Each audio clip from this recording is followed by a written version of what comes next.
Goa is also facing a distress in the affordable housing segment. So I would wish that banks, revise the lending norms. A lot of people has faced trouble and distress during the pandemic. A lot of salaries were disrupted, a lot of business were affected. So loans have been a little slow coming there, but now government is rectifying it. I hope that once this gets rectified, the affordable segment will also start moving, because housing is a requirement. Housing needs have to be planned. Unplanned housing, just conversions anywhere happening, are not what are required. Planned conversions, planned ways in the manner which sustains our environment is the need of the hour, and that is what we have to look at.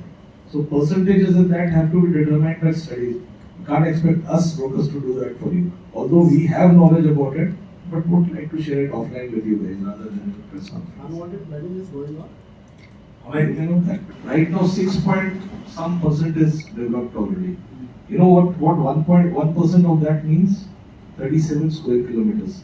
You know what is 37 square kilometers in the terms of square meters? We do have land left, but it has to be developed properly. Unplanned development is harmful for Goa. If it is planned development, you will find many norms, green norms coming in, many other things coming in. We require to adhere to the Green Building Council norms.